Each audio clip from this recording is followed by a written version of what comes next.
ನಾನು ಇಷ್ಟೆಲ್ಲ ಮಾತಾಡಿದ್ರು ನೀವು ಹಾಗೆ ನಿಂತಿದ್ರಲ್ಲ, ಏನಾದ್ರು ಅಂದ್ರೆ ನಾನು ಇಷ್ಟೊತ್ತು ನಿನ್ ಜೊತೆನಾ? ಇಲ್ಲ, ಏನು ಹಾಗೆ ನಿಂತಿದ್ದೀರಾ?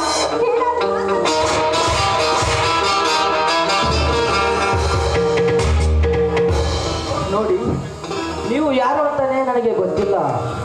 ನೀವೇ ಬಂದು ನನ್ನನ್ನು ತಪ್ಪಿಕೊಂಡಿರಿ, ಅದು ಹಾಗೆ ನಡೆದು ಹೋಯ್ತು. ದಯವಿಟ್ಟು ನನ್ನನ್ನು ಕ್ಷಮಿಸಿಬಿಡಿ. ಪಾಪಿ, ನಾನನು ಆ ದೇವರು ಕೂಡ ನಿನ್ನನ್ನು ಕ್ಷಮಿಸುವುದಿಲ್ಲ.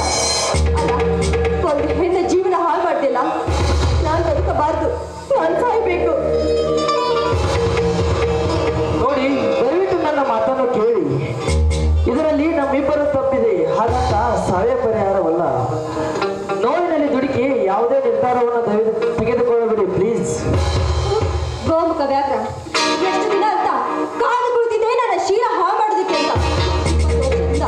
ಕಾಪಾಡಿಕೊಂಡು ಬಂದಿರುವ ಈ ನನ್ನ ಶೀಲವನ್ನು ಒಂದೇ ಒಂದು ಕ್ಷಣದಲ್ಲಿ ಹಾಳು ಮಾಡ್ದಿಲ್ಲ. ನೀನು ಮನುಷ್ಯನಲ್ಲ, ನೀನೊಬ್ಬ ರಾಕ್ಷಸ. ಇಷ್ಟೆಲ್ಲ ಆದ್ಮೇಲೆ ನಾನು ಬದುಕಬಾರ್ದು, ನಾನು ಸಾಯ್ಬೇಕು.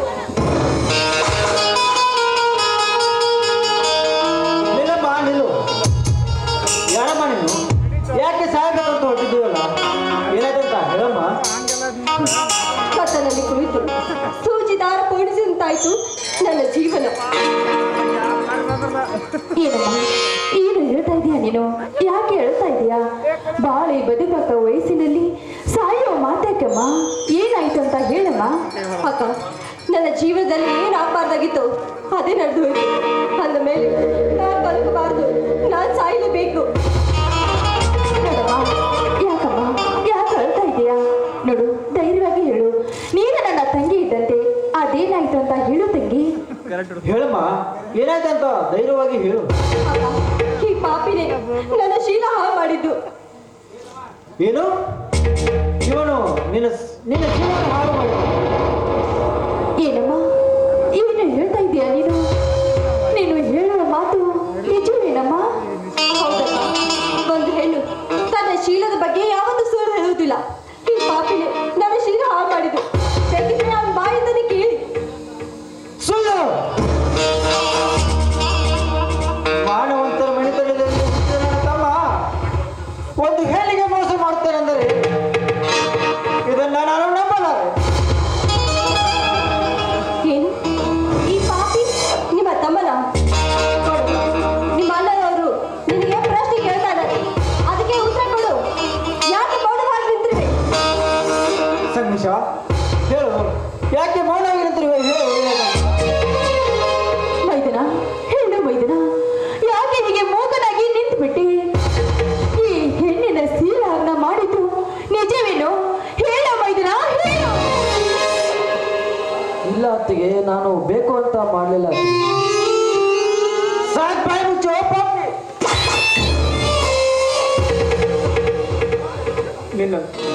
ನಿನ್ನನ್ನು ವಿದ್ಯಾವಂತ ಬುದ್ಧಿವಂತ ಅಂದ್ಕೊಂಡಿದ್ದೇವಲ್ಲು, ಅದು ಒಂದು ಹೆಣ್ಣಿಗೆ ಮೋಸ ಮಾಡ್ತೀಯ ಅಂದ್ರೆ ನೀನು ಬದುಕಬಾರ್ದು, ನೀನು ಬದುಕಬಾರದು. ನಿಲ್ಲಿಸ್ರಿ ರೀ, ಈ ರೀತಿ ಅವನಿಗೆ ಹೊಡೆದು ಬಡಿದು ಮಾಡಿದ್ರೆ ಇವರಿಗೆ ಹೋದ ಮಾನ ಹೋಗ ತಿರುಗಿ ಬರ್ತೇನ್ರಿ. ಹೇಳ್ರಿ ಜಾನಕಿ, ನೋಡು ಜಾನಕಿ, ಆ ಹೆಣ್ಣಿನ ಮುಖವನ್ನಾದರೂ ನೋಡು. ಇಂಥ ಹೆಣ್ಣಿನ ಬಾಳನ್ನು ಹಾಳು ಮಾಡುವುದಕ್ಕೆ ಇವನಿಗೆ ಹೇಗಾದ್ರೂ ಮನಸ್ಸು ಬಂದಿರಬೇಕು. ನಾವು ಪ್ರೀತಿಯಿಂದ ಹಾಲು ಕುಡಿಸಿದರೆ ಇವನ ವಿಷ ತಕ್ಕುವ ಕಡೆ ಸರ್ಪವಾಗಿ ಬಿಟ್ಟರಲ್ಲ ಜಾನಕಿ. ವಿಷ ಸಂದೇಶ ಯಾಕೆ ಈ ರೀತಿ ಮಾಡಿದೆ? ಯಾಕೆ ನಿಮ್ಮ ಅಣ್ಣನವರು ಈ ಭೂಮಿ ಮೇಲೆ ಬದುಕೋದು ನಿನಗೆ ಇಷ್ಟ ಇಲ್ಲವೇನು? ಮೈದನ, ಈ ಹೆಣ್ಣಿನ ಮೇಲೆ ದೌರ್ಜನ್ಯ ಮಾಡಕ್ಕೆ ನಿನಗೆ ನಾಚಿಕೆ ಆಗ್ಲಿಲ್ಲೇನು? ಹೇಳು ಮೈದನ. ಜಾನಕಿ,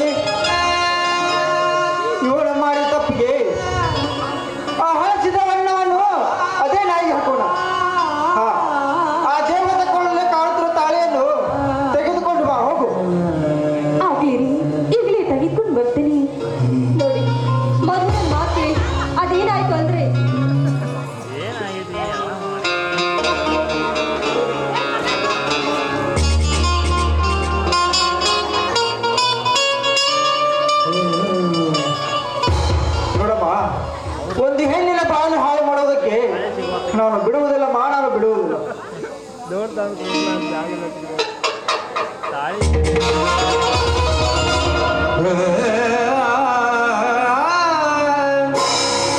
ಸ್ವಾಮಿ ತೆಗೆದುಕೊಳ್ಳಿ. ಕಟ್ಟು ಅವಳ ಕೋಳಿಗೆ ತಾಳಿಯನ್ನು.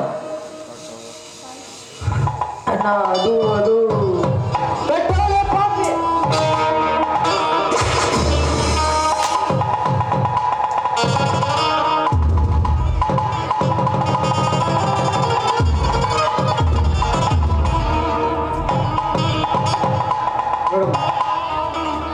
ನೋಡಮ್ಮ, ನಾವು ಮಾಡಿದ್ರೆ ನಿನಗೆ ತಪ್ಪೆನಿಸಿದರೆ ದಯವಿಟ್ಟು ನಮ್ಮನ್ನು ಕ್ಷಮಿಸಿ ಬಿಡಮ್ಮ.